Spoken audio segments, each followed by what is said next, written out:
Nolan. Welcome to Highly Questionable. We have, of course, Mina and Sarah Spain. You're always excited to see them, but we also have a special surprise for you using new television technology. Look at that. There we go. Let's get started. Yes, Bobby.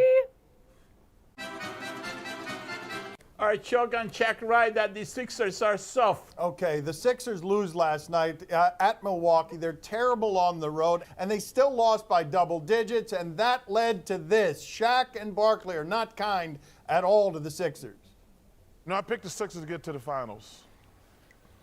I think they are the softest, mentally weakest team that had a bunch of talent. They are the Cleveland Browns of the NBA. The difference between Giannis and Embiid is force. Giannis is playing with force, and Embiid is playing SOF capital T. When you go 1 for 10, it ain't your coach's fault. It ain't your teammate's fault. It's your fault, period.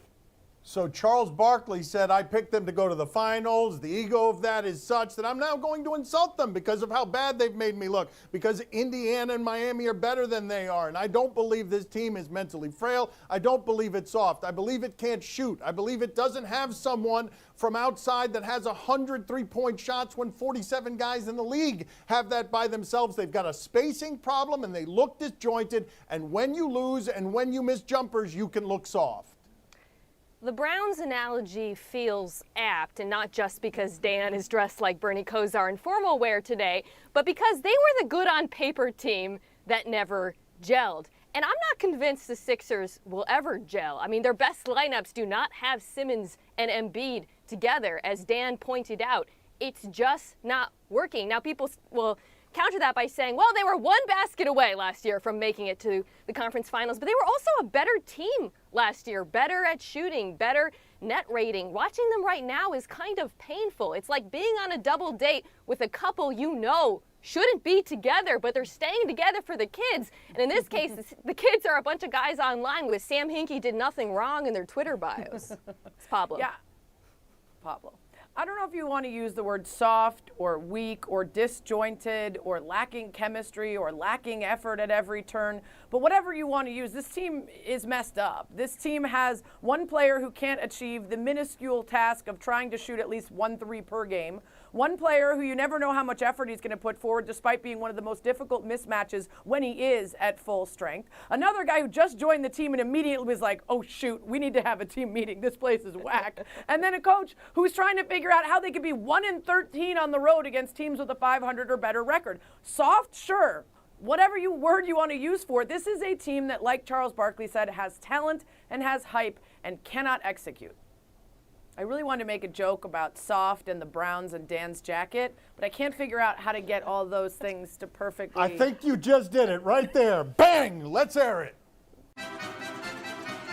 Did last night's win over the Lakers make you think the Rockets can succeed playing a small ball? That is not the part that made me think the Rockets can succeed playing smaller. What makes me think that the Rockets can be a little bit better than they have been is if Russell Westbrook continues this weird thing that he's been doing this year, which is having self-awareness about the fact that he cannot shoot from distance, and therefore he's not doing it anymore, and he's allowing everyone else to do it, and what you get is a vastly more efficient basketball player. I understand that last night they won by double digits in Los Angeles. They scored everything at the end of that game to win that game. But I have always thought that Russell Westbrook's athletic game is going to age very poorly because he is, by volume, one of the worst shooters from distance we've ever seen. If he stops doing that, I think it'll aid them more than them going with 6'5" guys and playing all small ball.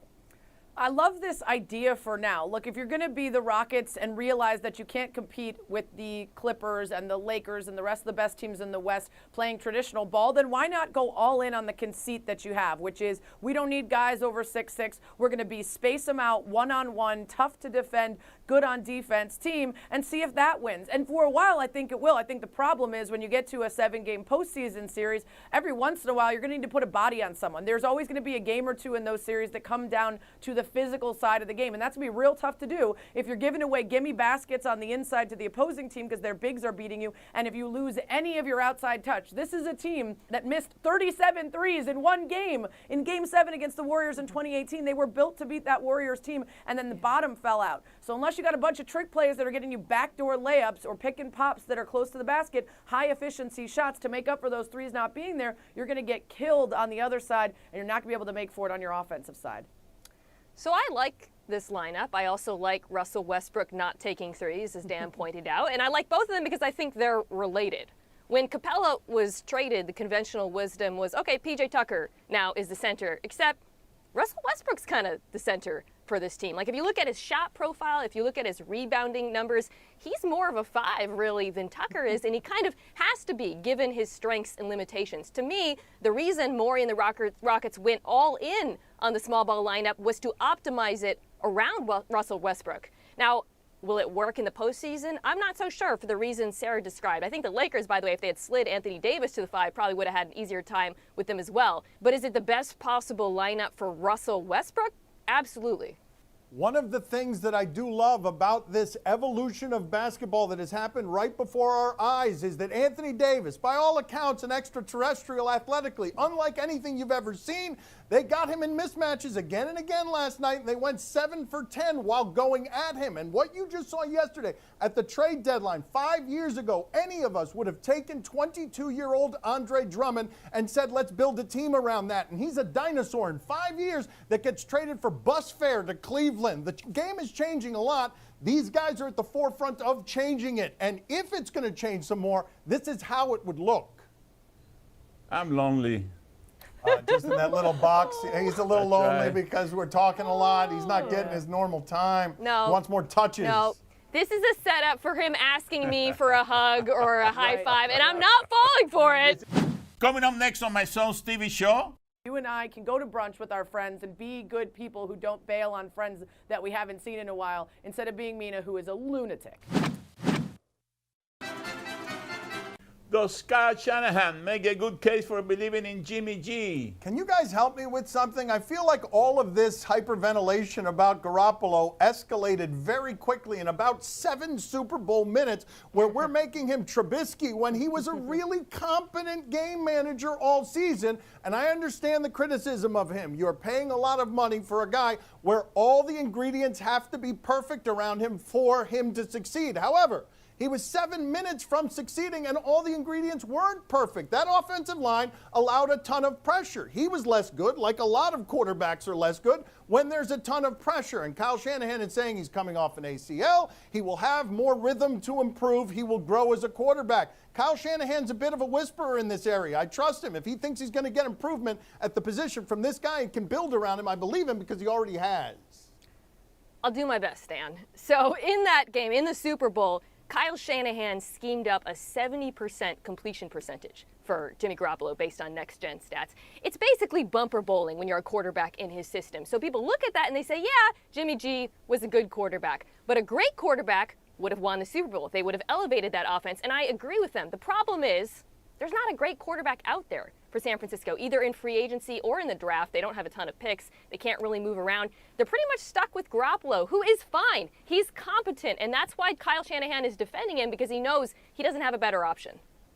I'm somewhere in between the two of you, because I agree with Dan. This is a guy who, coming off an ACL injury, plays his first full season in the NFL and takes his team to the Super Bowl and has them up 20-10. This is not a you lose because of this guy kind of quarterback. Now, he may not be a win because of like a Patrick Mahomes, but there are so few of those in the NFL. To already be out on a guy who has achieved so much in such a short time is surprising to me. To your point, Mina, I do think so much of this is because of Shanahan's game planning, but I think it is a little unfair to say Shanahan himself had a 70% completion rate because of the game plan, that it's bumper bowl. I mean, Jimmy still had to do it. And take it from somebody who's been in Chicago, which has been looking for a quarterback since Sid Luckman, that it's not as simple as just having a good game plan. Our best quarterback in franchise history is Jay Cutler, according to the stats, and there wasn't a single game that went by where we were happy with him. So I just think we're jumping ahead of things. I think there's time for Shanahan and Jimmy G to come together and be even better. We should buy this statement from Shanahan as one that he believes he can make him better.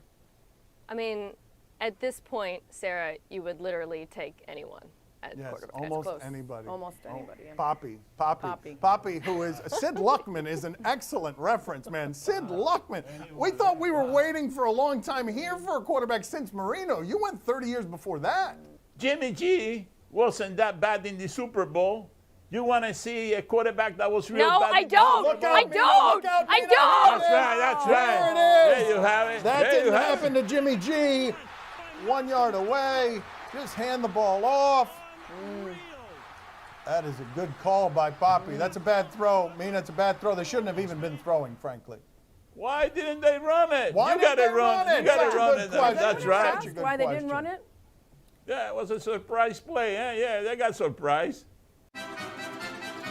Are you excited to watch some XFL football this weekend? Okay, yes, there is Mina, and my father's just saying goodbye. He was just saying goodbye because the box has disappeared. I feel so alone in not being excited about this. I feel so alone in not having this crazy football addiction that makes me want whatever kind of football you're putting in front of me, no matter what it looks like. And I wish the XFL were going back to its roots. I was actually interested in the XFL back then when they were being edgy, they were being different. But this XFL, which is just poor man's product for the NFL, which is just a lesser version of it, I am less interested in this. I'm sorry to offend you, Mina. Yeah, I had brunch plans tomorrow with a college friend I haven't seen in 6 months. I canceled them because the Seattle Dragons and the DC Defenders are playing. As an NFL analyst, I'm interested in the XFL for a couple of reasons. One, there are guys who could make it back to the league. I mean, the Eagles' best wide receiver in the playoffs, Greg Ward Jr., was an AAF guy, so it's a possible thing that can happen. And the other thing I'm interested in is the rules. The XFL has introduced a few intriguing rules. They're getting rid of extra points. Overtime is more of a shootout. They're adding a sky judge as a referee in the last 5 minutes. Those are things that I think the NFL should seriously look into adopting, and I'm curious to see how they play out. Dan, you may be alone and feeling alone in terms of choosing that jacket and deciding it would look good on national television. But you are not alone in not being excited for the XFL. Mina makes a good point. Some of the rule changes are interesting. There's a couple players. There's a safety, Kenny Robinson, who was dismissed from West Virginia, and instead of transferring, he's going to the XFL and trying to use that to up his draft stack to go to the NFL. That's interesting, right? But I'm not interested in the XFL. I don't have an allegiance to any of the teams. I just watched the very best play. I don't necessarily need to follow that up with some guys that couldn't make that league. I'm waiting to see if something draws me in. But as of now, I am making you not alone, Dan. You and I can go to brunch with our friends and be good people who don't bail on friends that we haven't seen in a while, instead of being Mina, who is a lunatic. Mina, you know that Sarah's going to be looking for her next quarterback in that league. You know the Bears quarterback is playing in there somewhere. This is the kind of thing that I miss. Jeff Brom is now a conservative Purdue football coach, but he used to play in that old rebellious XFL, and things like this used to happen in that XFL. Orlando Ranger led by quarterback Jeff Brom. 7 TD passes, one of the XFL's first stars. Amazingly, he'll start tonight after a punishing shot that knocked him out.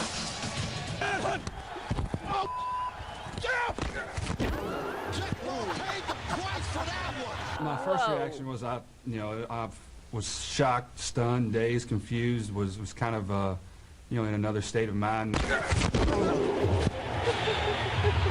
I saw his head one way and his body, and I'm like, oh goodness. You know, his nose was out the side of his ear hole, and I was like, man.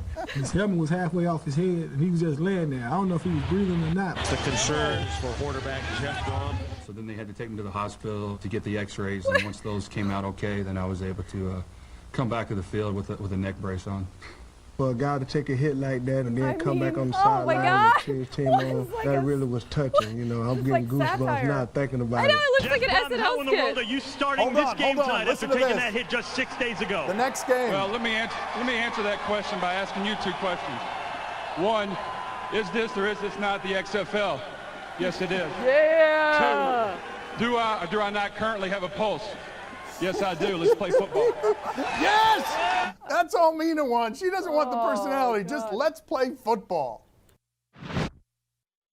To play the game that promises she is not going to fall for the handshake today, do you question? You give us topics and events, we question them. Poppy, she says she's not going to fall for the handshake today. We'll see about that. We will see about that. He can't get me from a box. Oh, but he can. We've seen it. Do you question if Giannis did the running beer dirty? You can make a decent statistical argument. He likes dirty, evidently. See you later, Poppy. That James Harden, in terms of some advanced offensive metrics, better than Kobe, better than Dwayne Wade. I know it's shocking to say those things, but here is the thing that Giannis did last night while choosing from Trae Young, and he's choosing from Kemba Walker, and James Harden is on the board, but this happens. All right, Giannis. Uh-oh. Okay, this is a tough one. I'm between Kemba and Trae Young. Wait, you But don't I gotta want go- you don't want the dribbler? I want somebody that's going to pass the ball. That's what I want. Oh, wow. So I'm going to go with crossover killer, step back master, Kemba Walker. Kemba Walker. All right. Wow. So the dribbler. This is a guy who's a former MVP. Everyone seems to hate that style of play. Everyone. I mean, I'm down for adding the dribbler to the Batman universe. We got the Riddler, the Joker, the dribbler. It's just James Harden beating people over the face with the ball. I love this because Giannis never says anything controversial, and he's got that big, huge, giant smile. So even while insulting me, he's like, I want someone who will pass. I mean, I'm sorry, did you guys see Giannis's final team next to LeBron's, like them next to each other? It's like he drafted all of his friends for a group project, and he's going to have to do all of the work. Isn't that kind of what he's doing in Milwaukee already? Charles Barkley, he's on the show more than I am. I mean, that's true. That's right. We have had He Barkley got about- on he the got show about more than 45 Poppy. seconds, you know? Yeah, Barkley's getting more touches than Poppy today, too. Do you question if this guy had complete trust in his friend? Okay, we surprised my father a little bit. The box is moving a little fast in and out. There it goes again. A golfer is what we're looking for here. What happened? For him, he's being shown on this show, although I would say the alternative to that is far worse than any benefit of getting put on this show. Well, funny you should say that because I'm guessing we have something worse than that from the golf realm. Oh, I hate that one. Oh, I hate that one. I hate it. that is No, I not- know. I hate it. I hate it. I hate it.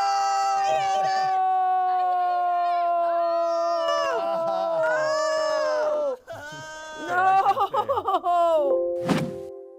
Dan, you really teed us up for that one. Oh, for the love of God. Wow. She's decided that her lane is now going to be just bad pun after bad pun. Like she says, this is the way that I'm going to make my mark at ESPN. Shooting to the top. I just thought of something. Sarah, with the golf pun, join the club. Oh, no. Well no, done. no, not well done. Two of them? It no, we was don't need honestly, two. that joke was No. above par. Oh, for the love of God.